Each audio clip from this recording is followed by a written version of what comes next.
January drags on for 8 years, but February goes by like that. You know, super quick. It's ridiculous, right? Like I don't understand. It's just insane. But yeah, so we are halfway through the month already. So we have Drive to Survive, obviously launching on the 23rd, I believe. I thought it was 26th. No, 23rd is season 6 of Drive to Survive. Pre-season testing is on the 21st, 22nd, and 23rd. And then, just as a reminder, no, it's not on the 24th. They've got 4 days of testing. Is it 4 days of testing? I thought it was 3. No, it's 4 days. Is it? Yeah, I'm pretty sure it's 4 days. How can you have 3? It'll be 2 days for each driver. Have I? Because I've been sharing that calendar. Does that mean my calendar? Oh, no, you're right. No, I'm looking at testing schedule. 2024, yeah, 23rd, right. 21st, 22nd, 23rd. I am right. You made me question my sanity.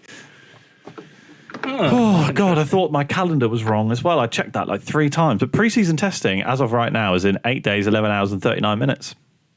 Ooh. So we are just over a week away from seeing cars on track again. Wow. But yeah, like that's the gist of it. So and then obviously as a reminder, we do have the first race of the season is on a Saturday. Reminder, it is on a Saturday, the 2nd of March. And so that means that FP1 and 2 will be on the Friday, the 29th of Feb. And then FP3 and Quali will be on the 1st of March, which is on the Friday. Do you know what we've not talked about that's old news? Go on then. Is the new sprint format. Yeah, should we talk new sprint format then? Yes. So the new sprint format is right. Sprint qualifying, which used to be on a Saturday, is now on a Friday. Yes. So it's FP1 and then sprint quali. Yep. Then Saturday morning / noon / depending on when the race is. But the first session of Saturday is the sprint race, correct? Yes. Yep. And then they have qualifying after that. Yes. And then the Grand Prix on Sunday. Because it allows them to have 2 parc fermés. Yes, which I think makes more sense because, especially like it gives team a better chance. Like they need to set the car up into parc fermé on Friday, but they don't know whether or not the weather's going to suddenly change on the Sunday, whereas on Saturday they're much better prepared for it. And so, Do you also not think it's a little bit, what's the term? You know, like it just, you have the race, you have a sprint race, and then you go into qualifying. It just seems weird. Yeah, like, it does seem a little bit odd. I think, like, was it you that said before that the sprint race should set the qualifying or should set the grid for the race on the Sunday? Hire me, F1, because this is the best fucking idea. You get rid of qualifying and you have a sprint race and a normal race every weekend. Right? So you do qualifying once, which is Bahrain. Yeah. That sets the grid for the sprint race on the Saturday. So you do your qualifying on Friday. Yeah. You have, okay, let's do Bahrain. So actually, imagine Bahrain's on a Sunday. I can't be Sprint qualifying is on a Friday. Sprint race is on a Saturday. And that sets the grid for the main race on a Sunday. And then you do your main race on Sunday, and that sets a grid for the next sprint race, right? And now what you get is teams incentivized to not only do well in the sprint race because it sets them up for the main race, but also to do well in the main race because it sets them up from the sprint race. See, I think it should. I like that. However, I don't think that the actual race should dictate the next sprint race. I think it should be however that sprint race ended. Because imagine, like, what's the race before Monaco? I don't know. Is it Spain? Spain or Imola, maybe? It'd be Imola, right? It'd be Imola. So imagine, right? Imola's raining, right? Alex Albon smashes it and he wins that race, right? So not only is he like on the sprint race first, it is Imola. Because it's Monaco, right? Because it's Monaco, no one's going to overtake him, and he's also going to win the main race because he'll be on first there. That's what you get. Then you get the mix up of the grid. But that's Imagine only if there's a sprint race. No, every single race weekend is a sprint race. Oh, okay. Right. So you have, and then you get rid of qualifying. So you only qualify on the first race of the season. So basically, this is how it works. Bahrain, Friday qualifying. I get you now. I was just confused. Sunday sprint race. Saudi Arabia, free practice sessions on your Friday. Saturday sprint race. Sunday main race. And it just sets it up. And I think, A, that's going to mix up the grid, and B, it's going to incentivize teams to do as well as they can in the races. Yeah. One thing we haven't actually discussed at all is the return of China. Oh, yeah. Chinese Grand Prix. I quite like China as a track. April 21st. I know. It's going to be interesting. I forgot it was a thing. So Max Verstappen will win. Oh, yeah, Max is going to win anyway. But I sort of kind of forgot. But it is a fun track. I don't like that Sector 2 that much. But Sector 1 and Sector 3 are a lot of fun.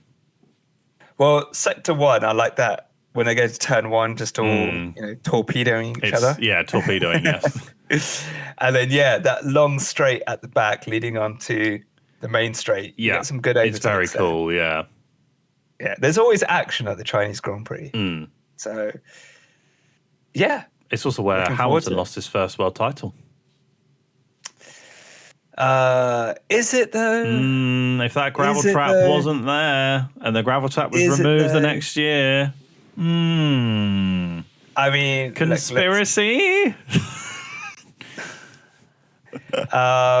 Yeah, but also there was a whole Spygate thing. Oh, there was no way. McLaren were not winning anything that season. No, but also that. Yeah, I don't know. With that gearbox issue he had in Brazil. Well, and they left him out too long in China, which meant that he was on cold tires when he came in, and then he ended up in the gravel trap, and it's all a bit dodgy, isn't it? Conspiracies. Yeah, that's the tip of the iceberg. It is, yeah. But, so, yeah, just a couple of weeks, and we go racing. We go racing, Mikey. I will say to anyone listening out there, well done for making it through the winter break. Congratulations, because it's been tough. So well done. Because and then Hamilton news broke and everyone lost their shit. I think minus that Hamilton news, I think even the Gunther Steiner news, which died very quickly. That's the world we live in today. News made it very so quick, right? Yeah, news is so quick. It's just like, what's the next one? What's the next one? But I was telling a friend earlier, I said, look, do you know what? I'm just looking forward to cars just being on track and we can just talk about racing. Yeah. And I've said this to you, and I've said this on podcasts millions of times, that Formula One is a circus, and occasionally they go racing. Yes, exactly. The drama is off the track rather than on the track. But it would be nice, just Bahrain, Crofty, lights out, and away they go. And it gives us something to talk about. Yeah, you cannot imagine how excited I'm going to be. Turn 1, Saturday, March 2nd, watching these cars all fly into turn 1. So I'm going to be so happy. I'm going to be in my element. I cannot wait. Do you know what? I was listening to. So I was trying to find F1 sound effects and stuff like that because, as I mentioned to you before recording, I was looking at maybe creating a little 5-second jingle type intro. Where we maybe had welcome to the 107 podcast or something you know what I mean? Something really not shit, but nice. Something that you could listen to repeatedly and it wouldn't get really annoying. And so I sampled some music. I downloaded some different sounds and stuff like that.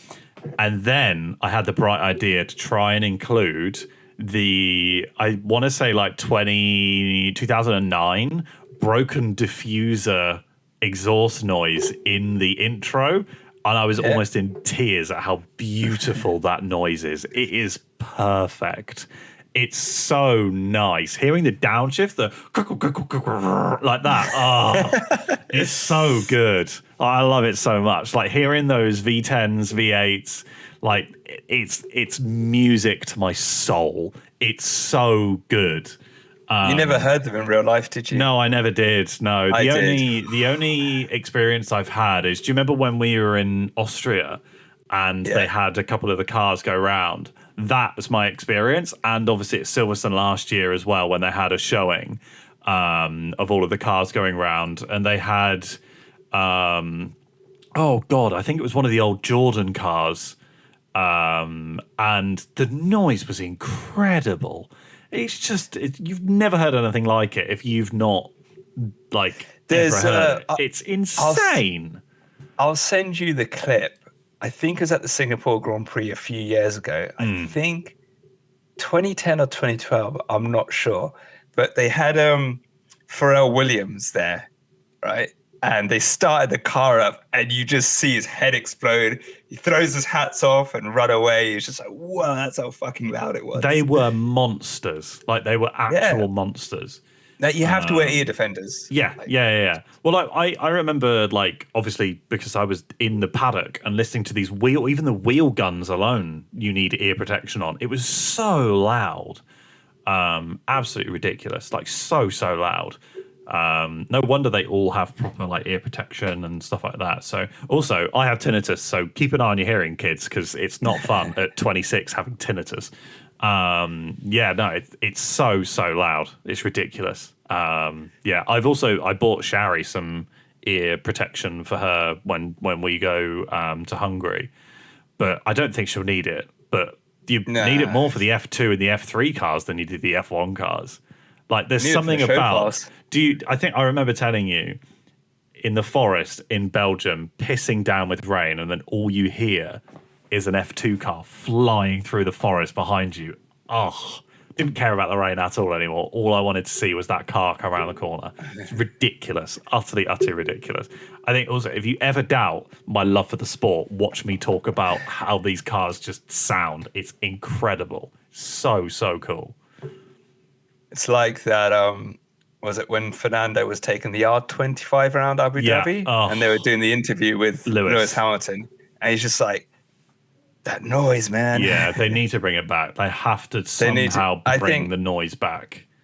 Yeah, I think that would be epic. The biofuels, give them the engines, and So here's one thing which I would like to see. So obviously we've also heard from Max Verstappen that they have looked at, for example, on Monza, because of the way that the new engine regulations will work and simulations and stuff, that downshifting down that straight will actually be quicker than trying to upshift to the highest gear, which sounds ridiculous. So I actually think that the new engines that come in will actually force a lot of the teams and a lot of fans to say, we don't want this shit. Please bring back proper cars, proper engines with biofuel. Because also, I would like to point out as well that all of the cars collectively over the entire season, they used less fuel than one flight of one plane from London to New York once. Not even return, once. So the amount of fuel actually used by the cars is nothing. It's literally nothing. So, in that case, use biofuel. Use it. We don't want hybrid engines. We want to hear the noise. We want to hear the heart and soul of these cars. I will talk until I'm blue in the face about this stuff. We want to hear the soul of these war machines, essentially. That's what they are. You're putting 5Gs going around the corner at 300 kph plus. We want to hear that noise. Why wouldn't we? The only, to play devil's advocate, no. To play devil's advocate, one thing that I did like with the quieter cars was hearing the crowd noise. Yeah, there is that. So over both, I'd pick the engine, but like when Lando took the lead at Silverstone, and over all of those, but you could hear the crowd just cheering. And I was like, you've seen the video I sent you, and all you can hear is me shouting so loudly, ridiculous. Like, it's that. Yeah, I do get it, but at the same time, that's one advantage that's come out of having the quieter cars. But yeah, I do get it. For a show, for an experience, for like the pinnacle of motorsport, you've got it, that sound. Because it's like, have you seen that video of, is it Le Mans cars or whatever, where like they start off an electric, and then they start electric, and then the engine kicks in, And some of those I think it's things the sound Chevrolet. evil. Oh, that thing sounds mean. It's like a proper. It sounds like a transformer. That's what it sounds It's like. just Yeah, it's so nice. So good. So I good. like that. It's just But epic. one thing I would say is that I haven't heard what these F2 cars sound like this year, so I don't know whether or not they will also have the same sort of sound problem where like the sound has been reduced. But like these F2 cars backfire as well. You can see them spit flame at the back of the engines and stuff as well. Let's see if there's any footage, because obviously they're testing in Bahrain at the moment. Yeah, They're I testing saw some in rain. photos and stuff. They're testing in rain in Bahrain, which is mad. But yeah, like it looks so good. I saw a couple of photos of Ollie Behrman and oh god, who's the other F2 driver? Victor Martins, I think was the other driver I saw photos of. But there must be some video somewhere, surely. Okay, so here we go.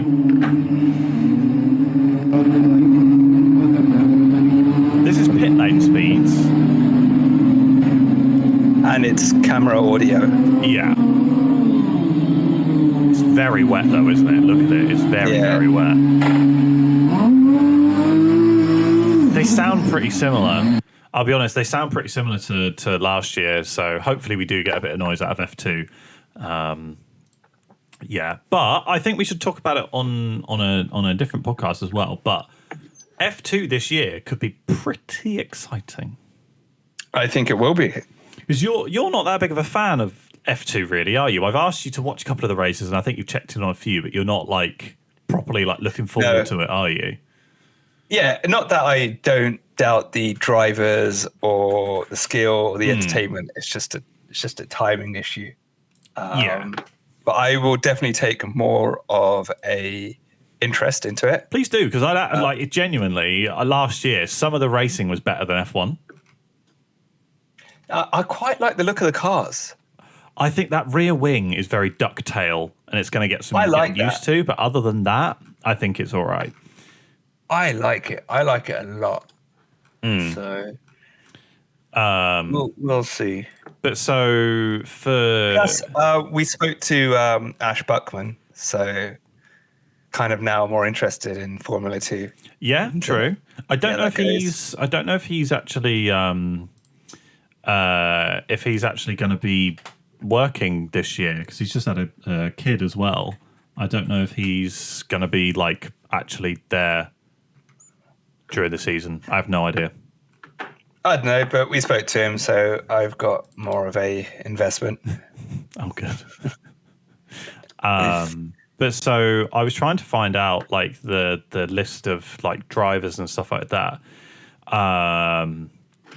But so for me, there are a couple of ones to watch, let's say.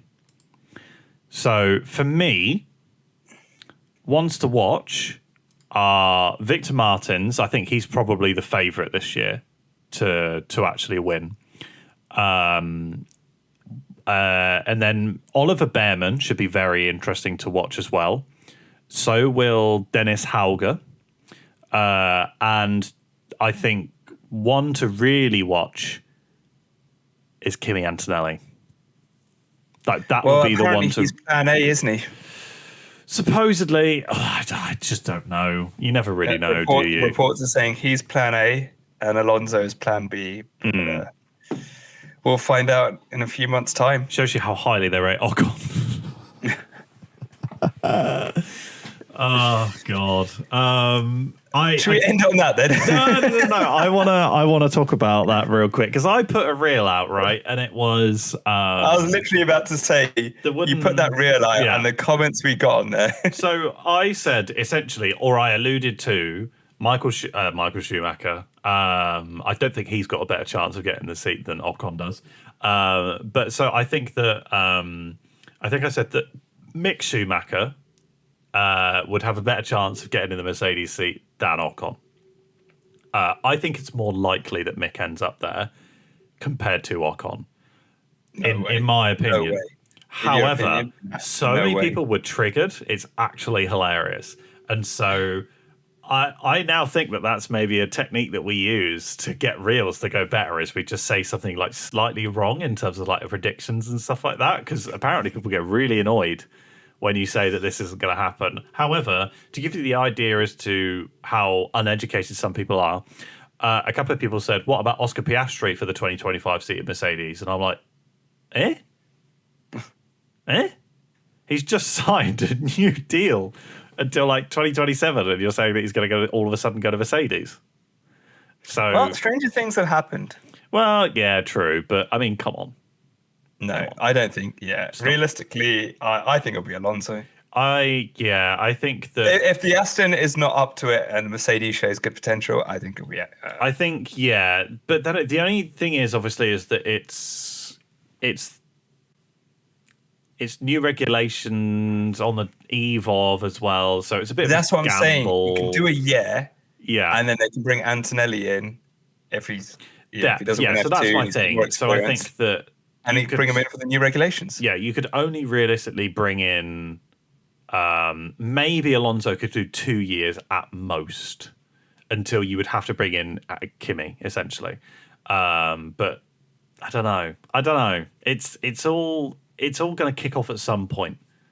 Because also, I mean, they're highly unlikely because of Audi, but there's the potential chance of Carlos Sainz going to Mercedes as well, which again, I don't think is going to happen whatsoever, but it's an outside chance that, it's going to be messy. The whole driver market is going to be messy. Somebody even suggested that the perfect driver pairing, because then they could put in Kimi Antonelli afterwards, was Nico Hülkenberg in the second Mercedes seat.